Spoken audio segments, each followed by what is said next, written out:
So my name is Hamilton Fish, and I'm the publisher of the New Republic magazine, and this is our first trip to the Bay Area Book Festival. What a, yeah, I mean, give yourselves a big hand. This is a fantastic event. We're really excited to be a part of this rapidly growing celebration of culture and ideas, and to build the magazine's presence here in Northern California. And of course, I'd be remiss if I failed to invite you to fill out the subscription cards found in your tote bags, where big discounts await.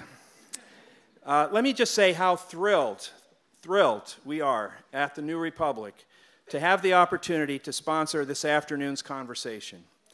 To our admiring editors, Roxane Gay is one of the most gifted, socially tuned, and important voices in contemporary American fiction.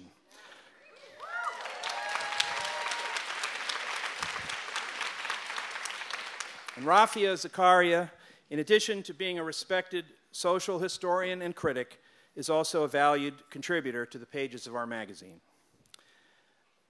As most of you in today's audience will know, Roxane Gay is a feminist writer, professor, editor, and commentator. She's an associate professor of English at Purdue University, which I would say may give new meaning, perhaps, to Boilermakers, the nickname commonly attached to students and athletic teams at Purdue, and one that might now also be extended to include the blast furnaces of her indelible prose. She's a contributing opinion writer at the New York Times, founder of Tiny Hardcore Press, essays editor for the Rumpus, and co-editor of Pank, a nonprofit literary arts collective. She is perhaps best known for her New York Times best-selling collection of essays, Bad Feminist. She's also the author of the short story collection Aiti, the novel, and Untamed State, the short story collection Difficult Women, and the forthcoming Hunger, which is something of a mystery, which maybe you could ask her about. Rafia Zakaria is an attorney, a political philosopher, and the author of the highly regarded memoir, The Upstairs Wife, An Intimate History of Pakistan. She is also, as I mentioned, a contributor at the New Republic.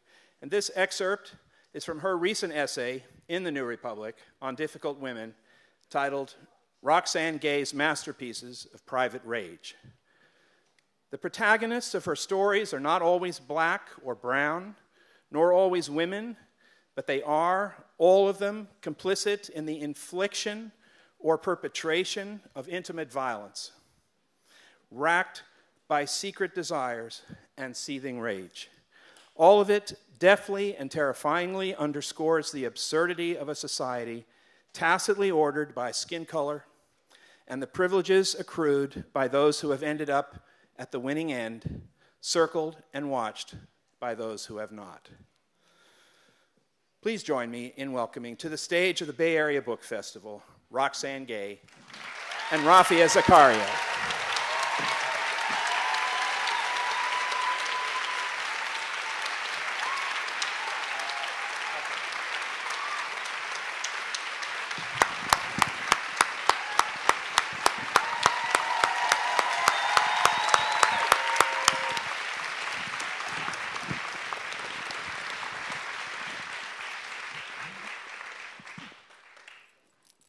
Hello, everybody.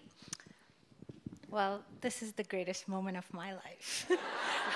I've never, it's great being close to greatness because I know Roxane speaks to packed houses all the time. I speak to 20 or 30 people at best, so this is a huge honor for me. I'm very grateful to the New Republic, to Mr. Fish, to my editor, Laura Marsh, to Evelyn and Eliza, who put it all together, and of course, to Roxane Gay for being here today and speaking with us. We, as all of you know, are living in times of crisis. Just this week and last week, we don't have to look far for the evidence of the devastation that is in play. Last week, 2 girls in a train in Portland were being harassed, and the men who came to their assistance were killed. Both were dark-skinned, one was wearing a hijab. Same week, University of Maryland, a white student attacked and stabbed a black student. This week, a noose was found at the African American Museum in Washington, D.C., in the exhibit for segregation. This morning, I turned on the TV to see LeBron James talk about the racial slur that was spray painted on the wall of his Brentwood home. So I don't have to underscore how difficult it is to be anything but white in America right now. In terms of numbers, as a Muslim American, I have to add that there's been a 67% increase in hate crimes against Muslim Americans. But when you look at our institutions, for instance, those numbers are not counted. So I looked today at a report in Slate magazine in which there's one report from the US Justice Department that says that there are about 280,000 hate crimes every year in the US. But if you look at the FBI numbers, they say there are only 6,000 to 10,000 hate crimes in the US. So those are the numbers, and that is the disparity with which I want to begin our conversation today. As we all know, Ms. Gay has been an incredible spokesperson on these issues. And her voice, I actually listened to your interview. You gave an interview to Kamal Bell the morning after the election. And that was my one solace. That was the only time I felt that the devastation and anger that I was feeling was reflected in public conversation. So my first question to you is, what does this do in terms of the visibility of hatred in our society? The fact that we see it all the time, it's happening every week, but our institutions fail to count it, they fail to report it, and they fail to prosecute it. How do you see the future of that disparity and that conversation in the America that we live in today?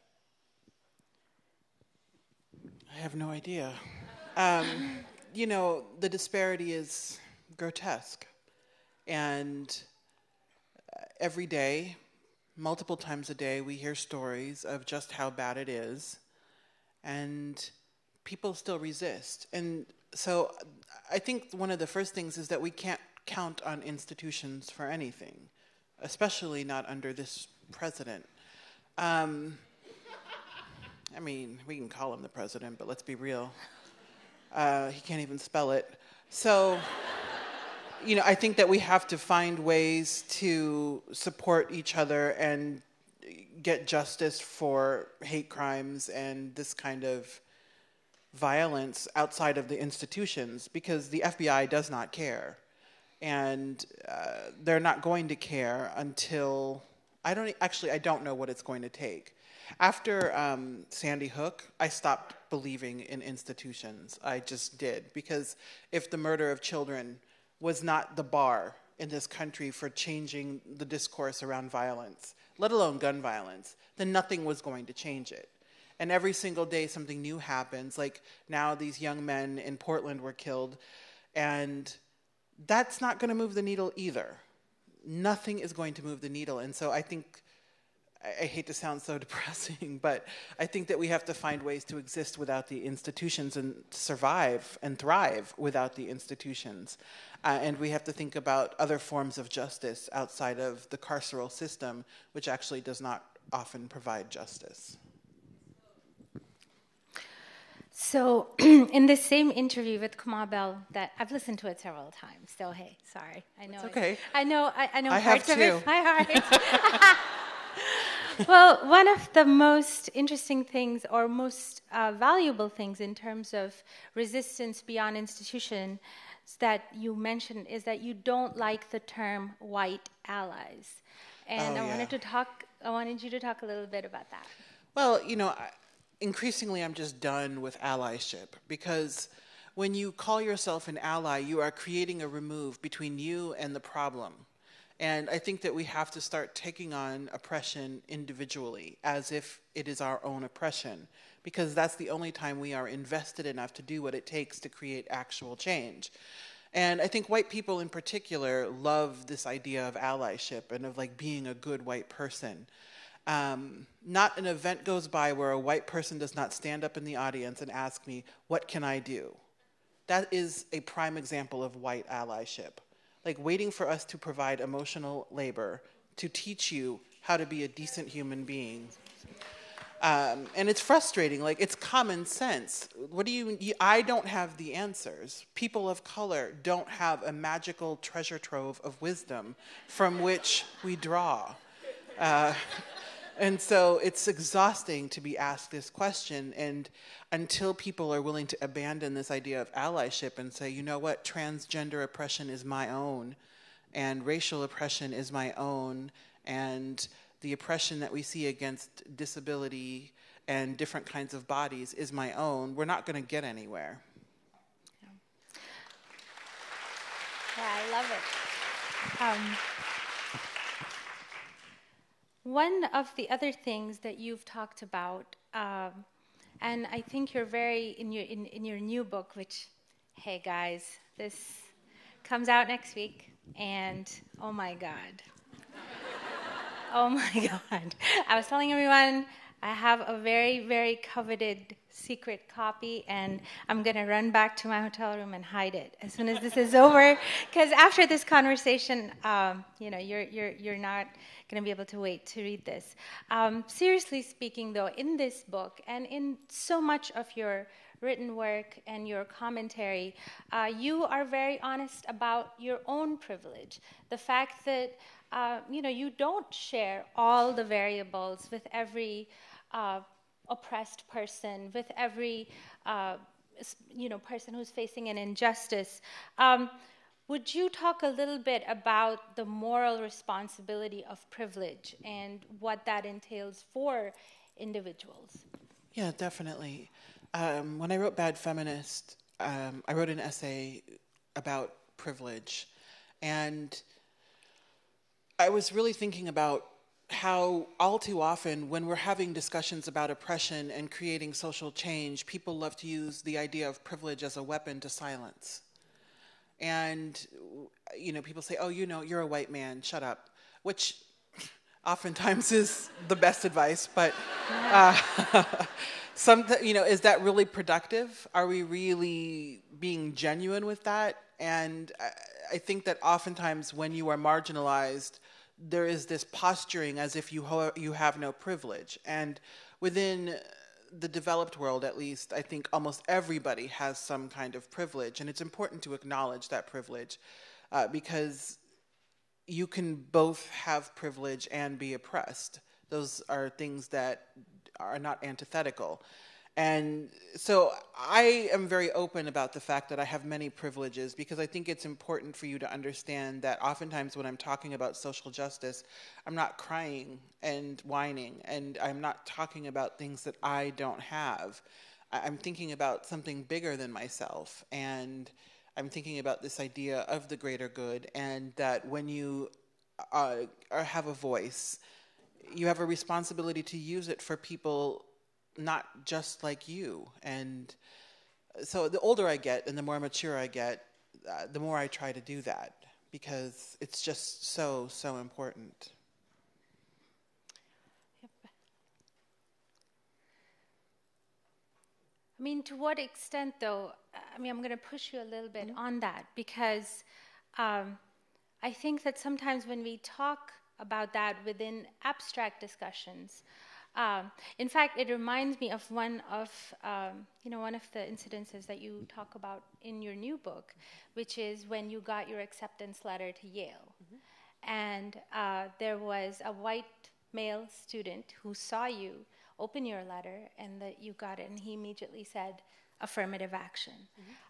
Talk a little bit about that, because I think that the power of that incident and the power of what you say, I think people perhaps don't understand how the abstract discussion of privilege translates into things they say and do and feel and judge every day.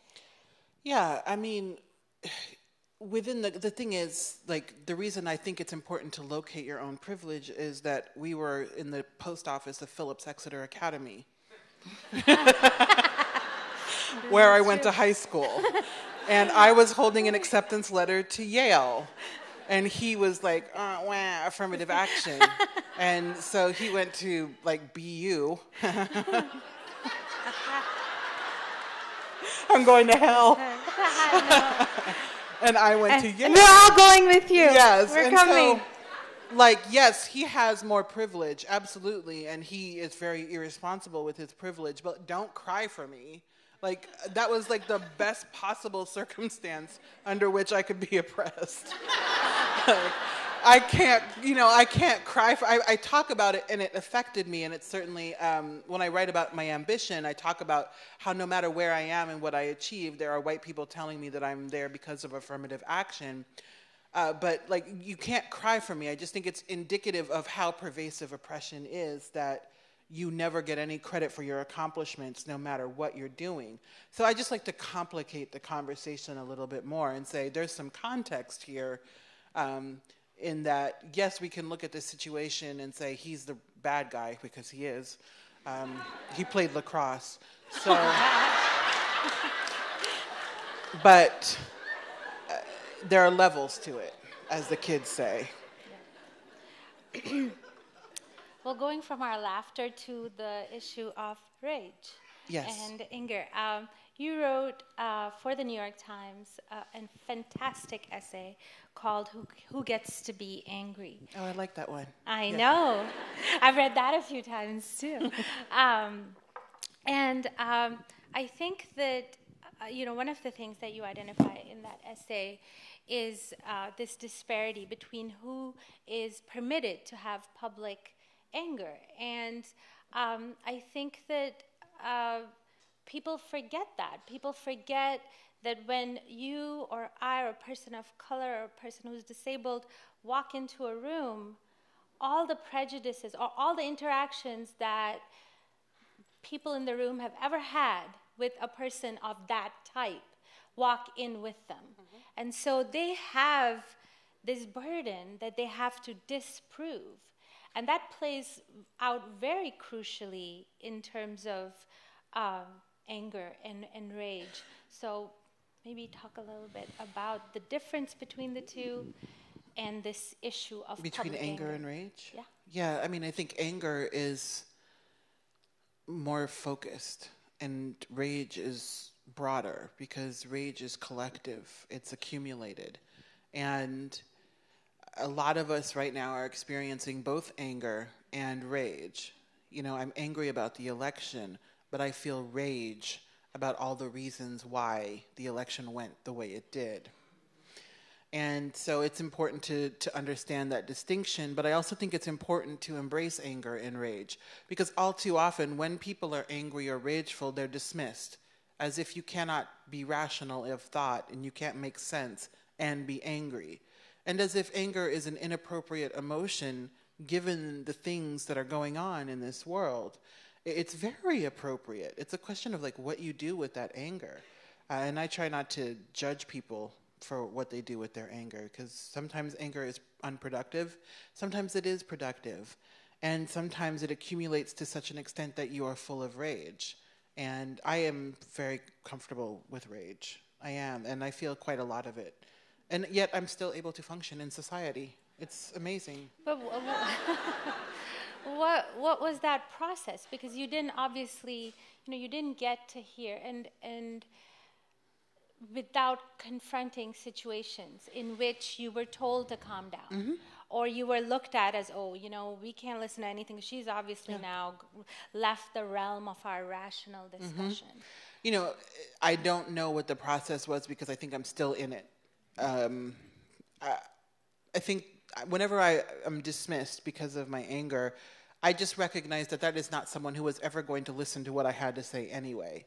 It's people who don't want to do anything. They don't want to they don't want to invest the energy in thinking and being critical in their thinking. So they say, oh, you're angry, which means I'm tired and lazy. Don't bother me with whatever it is that you're going to go on about. And that's fine. And so part of the process in being comfortable with anger and rage has just been to understand where a lot of the dismissal of anger and rage come from. A lot of it comes from laziness. Some of it comes from fear. And some of it comes from ignorance. And I try to determine on a case-by-case basis if I should respond or if I just walk away. And it really just depends on a case-by-case basis and whether I think that person is reachable. If they're not reachable, I'm just like, well, do you? I love it. I love it.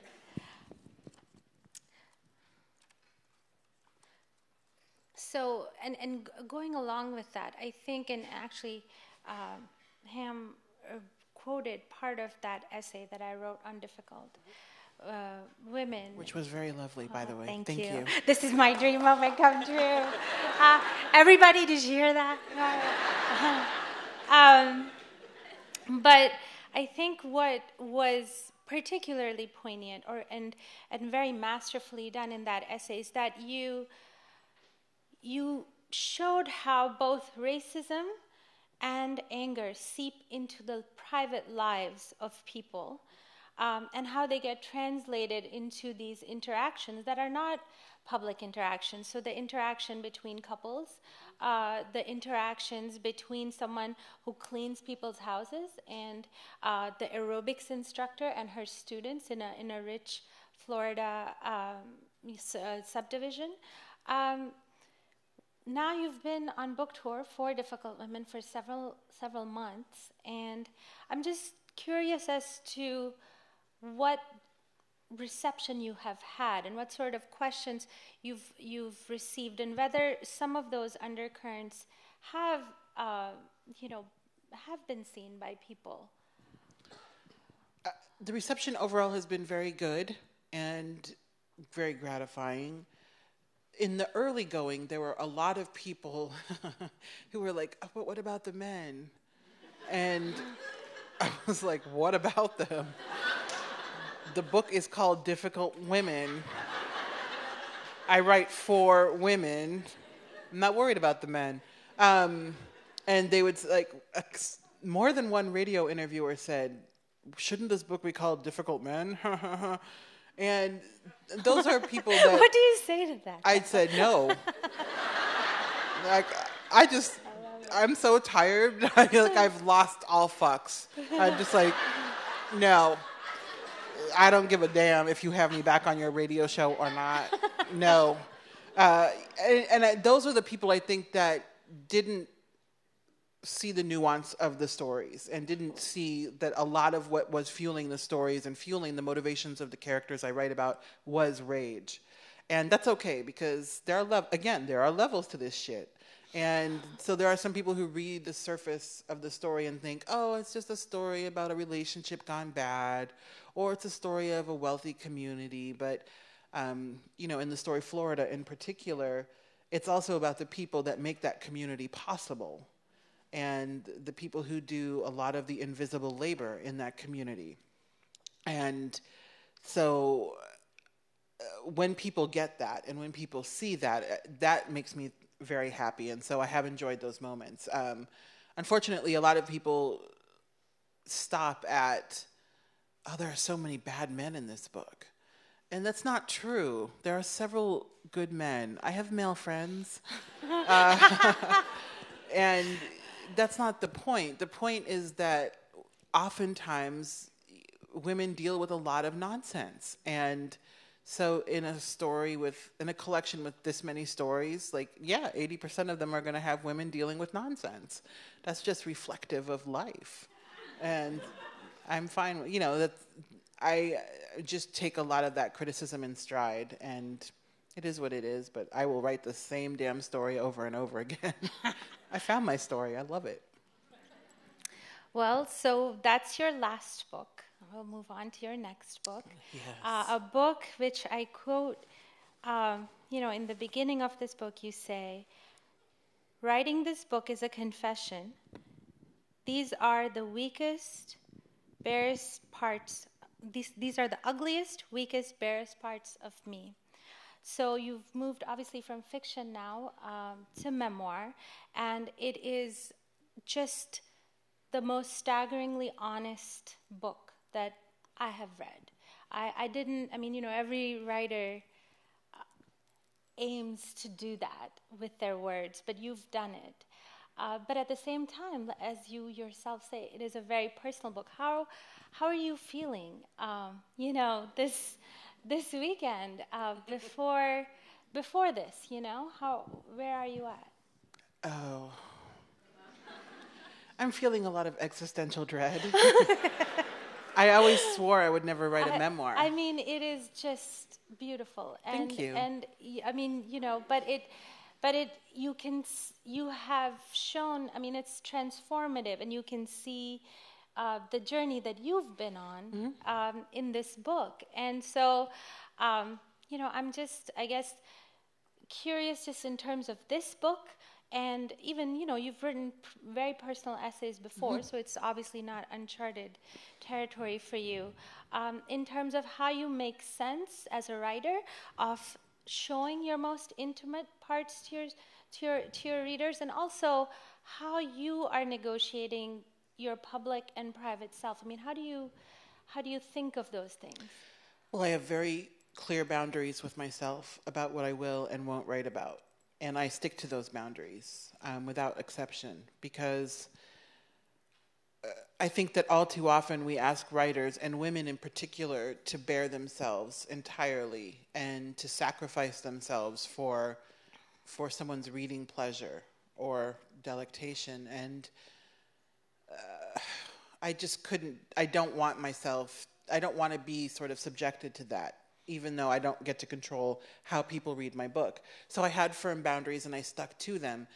And, I didn't want to necessarily write this book at all, but I was thinking about what my next nonfiction book was going to be. I actually sold this in June or July 2014, right before Bad Feminist came out. I should have waited. But that's okay. It's gonna do great. Yeah, I think it's gonna work out for me. Don't cry. It is. Again. No, I'm not. In fact, I'm like, hey, I'll just come right with you. And Yes, it'll be fun. But I was thinking about what is the book I want to write least, and I thought that writing a book about fatness was the book I really wanted to write the very least, and that's how I knew it was the book that I needed to write the most. And so I decided, okay, well, we're going to have a growth opportunity here. Oh my goodness. And so that's what I wrote. Yeah, and in one of your talks, I remember said, after Bad Feminist, it's I want people to have a little bit of bravery, but I mean, you've shown us so much bravery. Oh, well, thank you. Yes, and so I think we still have time. I was wondering if you would want to read a little from it, maybe. Sure. We'll get you warmed up for your book tour. I'm glad you have a copy. I didn't even I didn't bring a copy on this trip. I've been traveling so much. I just got back from Australia, and I went home for 2 nights, and I threw my shit in my suitcase on Thursday to come here, and I was like, whatever happens with whatever's in this suitcase right now. And so I didn't bring a book. I didn't bring a piece of paper. I don't know what I was thinking, but I'm glad you have a copy. You bought what we want, so do you want to read any? You can pick one. Okay, I can read the last paragraph. That's fine. Yes. Writing this book is the most difficult thing I've ever done. To lay myself so vulnerable has not been an easy thing. To face myself and what living in my body has been like has not been an easy thing. But I wrote this book because it felt necessary. In writing this memoir of my body and telling you these truths about my body, I am sharing my truth and mine alone. I understand if that truth is not something you want to hear. The truth makes me uncomfortable too. But I am also saying, here is my heart, what's left of it. Here I am showing you the ferocity of my hunger. Here I am finally freeing myself to be vulnerable and terribly human. Here I am reveling in that freedom. Here, see what I hunger for and what my truth has allowed me to create.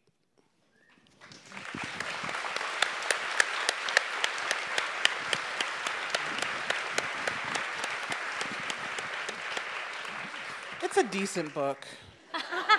I'm actually really struggling because it's so personal and makes me so uncomfortable, and I'm, a work in progress. And I got such a bad review, and I was just like, oh, what the fuck? She was like, the reviewer was like, parts of it read like a celebrity gossip memoir, and I was just like, what? Did you read the book I wrote? Because there are plenty of things that you can critique, and I'm actually, I have a good sense of what the criticisms are going to be, but that wasn't on the radar. So that was a new one. I'm very upset about it. Well, I think you're going to get some very stunning reviews, but... Well, thank you. Oh, I need at least one. It just, yeah. But in terms of doing that, in terms of navigating, it's this book, of course, it's about you, but it also involves, in greater role, your parents.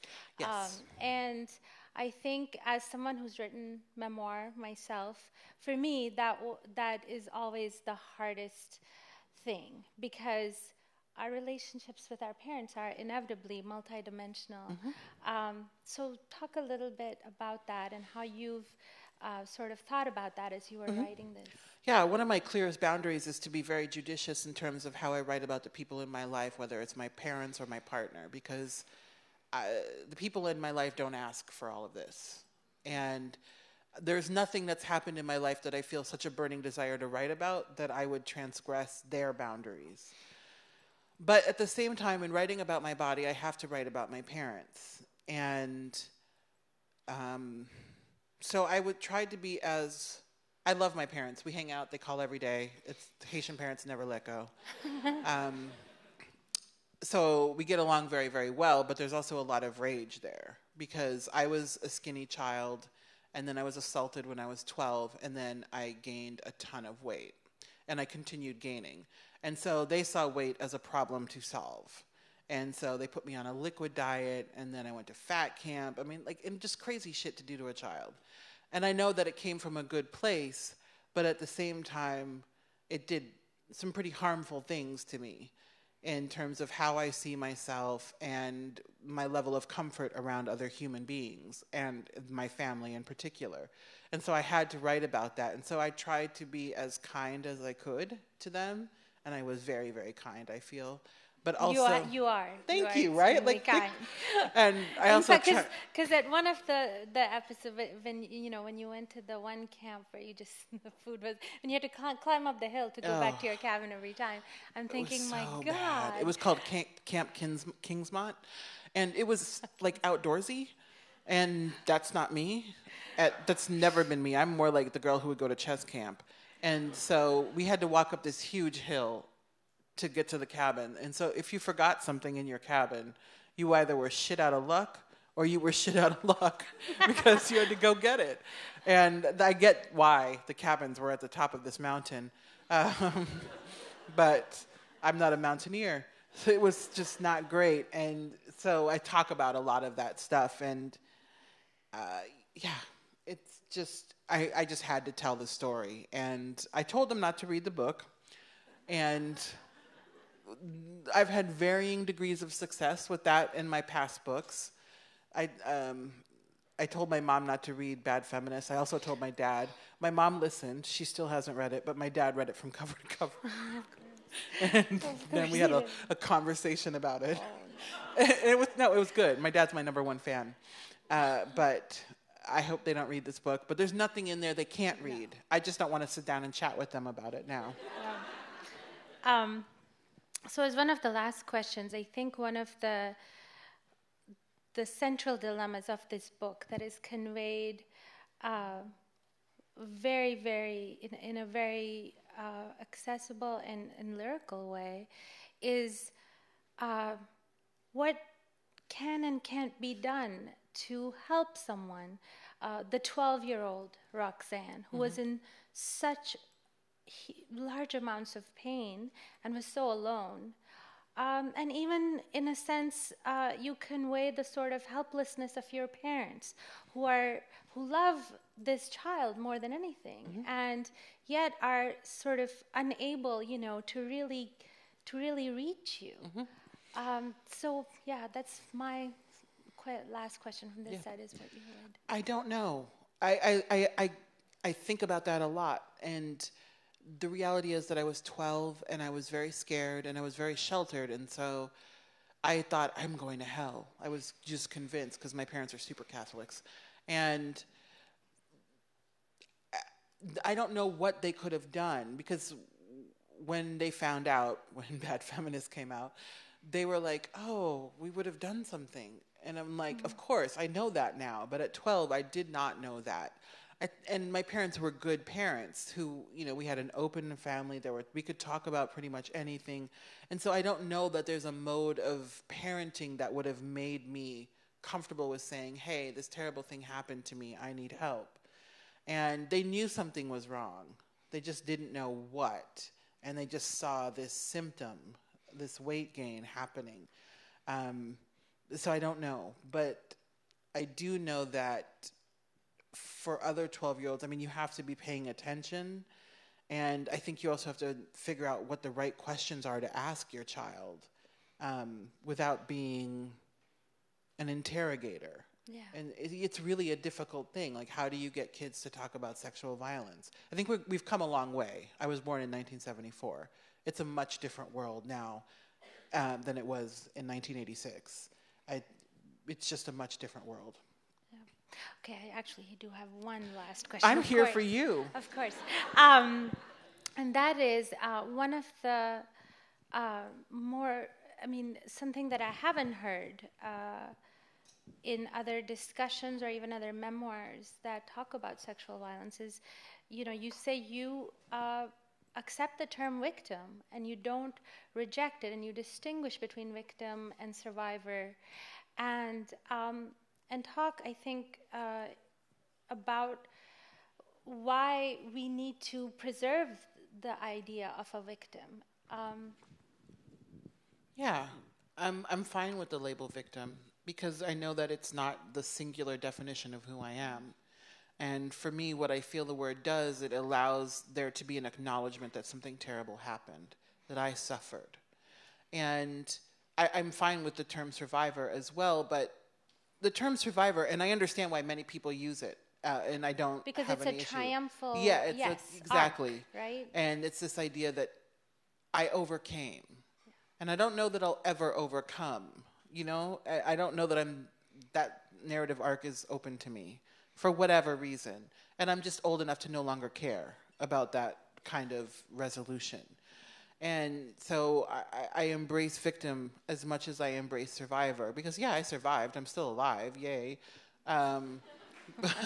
But I also, I think that I don't mind acknowledging that suffering happened. It's not, and again, that it's not the singular thing about me. At this point in my life, it's one of the least interesting things about me. But I like sometimes to call things what they are. Okay. All right. Well, I think we're gonna take questions. Yeah, we have until 4:30, whatever time it is now. I was told to keep time for questions, so. Yeah. I think we did plan to open the conversation to people in the audience. So if you just raise your hand, and we'll try to do it in an orderly way. I would just like to use the prerogative and ask a question quickly, which relates to everything that you've just said, which is out of ignorance on my part. Did your parents know about the assault? No. They found out when Bad Feminist came out. So I think that it puts all of your descriptions of of childhood and the admiration you have for your parents in a really remarkable light. I think so too. Yeah. Thank you. Thank you. So just raise a hand and where are we? And just make sure your question is a question and not a blog post. Yes. Yes, there's a woman in a blue t-shirt.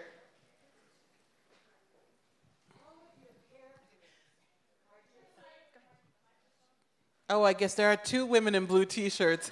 What are the chances? Sorry about that.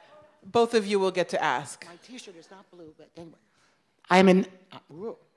So all of your characters are just incredible. I mean, they're just so full.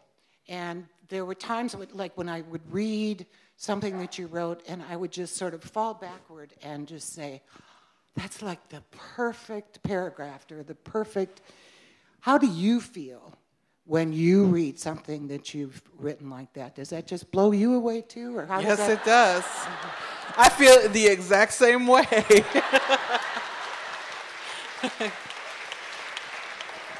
You know, it really depends, but I'm actually not an angsty writer. I enjoy writing. I don't have low self-esteem about my writing. But I don't think I'm the greatest writer ever. I just write the stories that I truly enjoy reading.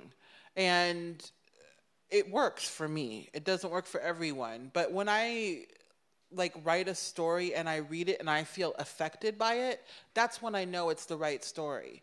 If I've written something and I'm just like, that's how I know it's not ready yet. And it needs to percolate a little bit more. But it really depends. But I oftentimes, when I write a good paragraph, I just feel tingly. I feel this rush of energy just beneath my skin. And that's how I know. And I try to recreate that with every single line in a story. And yeah, that's a lot of my process right there. All right, other blue t-shirt lady. So I haven't read much of your stuff, so I apologize if this is in there somewhere, but are you able to stay hopeful with the anger and rage? And if so, how do you do that? Yeah, that's a good question. Yes, I am able to stay hopeful because otherwise the alternative is too grim for me. But it's challenging. I don't know.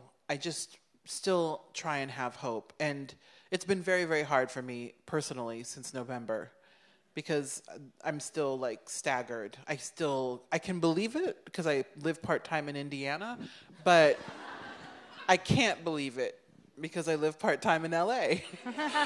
It's like, what? How did this happen? But if we don't have hope, then what are we fighting for? And what are we telling younger generations? Like, oh, we've ridden this horse, but we're going to kill it now. You don't get a ride. And I just think that's really unfair. I think that we have to think about just the state of the world and what we want for that world. And I think we have to wish hope into it in order for hope to be even a possibility.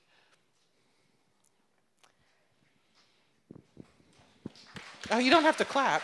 No, I was going to press you on Indiana and LA and those very different contexts. Mm-hmm. And, I went to IU Bloomington for my graduate work, and I would still say that driving through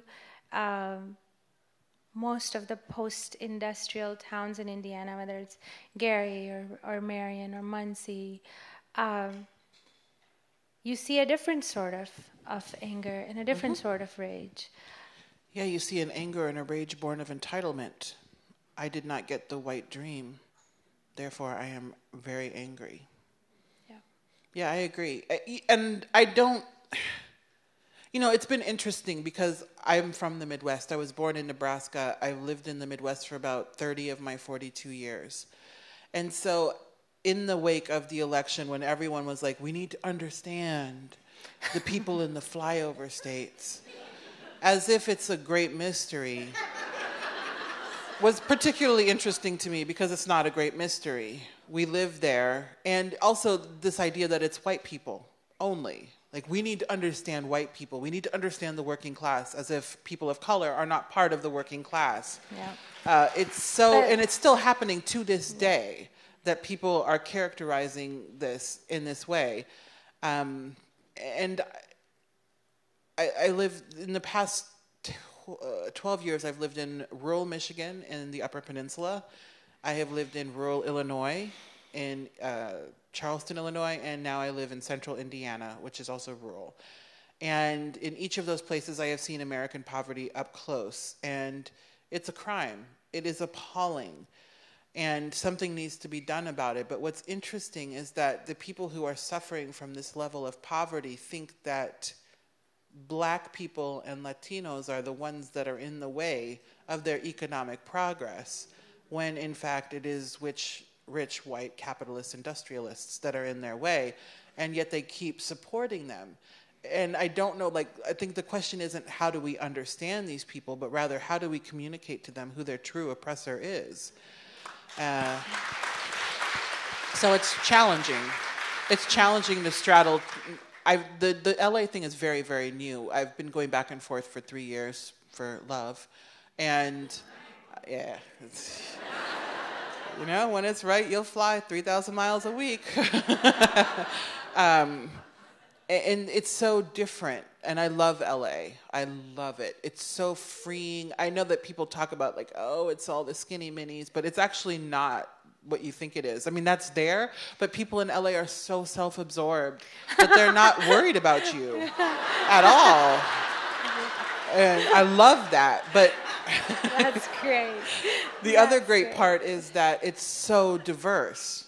It's one of the most, and this speaks to the Nebraska in me, that this is new and a revelation, but you see true diversity. Every day I see Asian people, which is, in Indiana, you never see Asian people unless you're on campus, when then 40% of our students are Asian at Purdue. But walking down the street, you just don't see it. And so I'm just whoa, what is this? This is heaven. And you see South Asian people and Filipinos and Mexicans and Guatemalans and Hondurans. The diversity is diverse. And I just love that. And so it is very contrasting to go back and forth. But it's also, I think, edifying, because it offers a perspective. I'm not going to dismiss the so-called flyover states. I just think we have to change the conversation we're having about it. Another question. Little baby. So cute. I love kids. All right, yeah.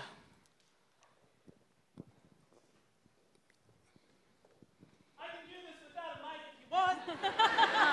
Yes, you can. But I can use the mic as well. Speaking as someone who was raised by a cohort of women whose strategy for surviving the Jim Crow era of the South was to tamp down their anger, how does one get in touch with their anger? Yeah, that's a great question. I think the first thing is recognizing and accepting that your anger is justifiable. I think another key thing is that you have to find spaces where you know you can let your anger out. I think one of the challenges that Black people in particular face is that we know that it is not safe to be angry in every space. And so it's also a question of finding the right spaces where you can be angry and where you know you won't lose your life for being angry. That's it. It really is a matter of accepting that anger is okay and then finding a safe place to do it, to be angry, until the world gets safer for all of us, whenever that is. We need to all move to LA, I think. Oh, I don't think it's safe to be angry and Black in LA. Ask Rodney King. That shit did not work out. True. This is true. Yes. Just raise your hand or stand up so she can see you. She's coming. This is a great system. No, I'm kidding. I see the system all the time. It's the best workable situation. Even as I'm asking this question, I'm thinking maybe you've already answered it in some other setting, but I love the New York Times interviews with authors where they ask them what they're reading and what's on their bedside table. And so I'm curious, who are you reading right now, whether nonfiction or if you have time to read? Yeah. Or fiction? Right now, I am reading 2 forthcoming books. One is called An American Marriage by Tayari Jones. And the other book, whose title I'm forgetting, is the one by Ellen Powell, who was the venture capitalist who was had to sue for racial discrimination. It's her memoir. I wouldn't call it a memoir, but it's a book about her experience with that. And so those are the 2 books I'm reading right now. And they're both forthcoming. Well, I think we're almost done, but I have one last question for Yes. Roxane. You have not tweeted for 9 days. I want to know when you're going to start tweeting again, because otherwise I don't want to be on Twitter. It's funny, I spoke at the Twitter headquarters yesterday. Is that why you're not tweeting? No, that's not you're why I'm not tweeting. You're just like, tweeting. I hate these people. I'm just tired of Twitter. You're tired of I'm Twitter. just tired of it. I love Twitter, but I'm done for now. It's just the constant harassment, the jokes, the you're fat. Fucking I know. You are not giving me new information. And I'm not paid to be there. And so it's a lot of emotional energy for not so much in return. I'm not quitting for good. I'm just taking a little break. All right. We'll be there when you All return. right. We will be there. Woohoo! Well, thank you everybody for listening. Thank you, Thank you. Roxane. Incredible.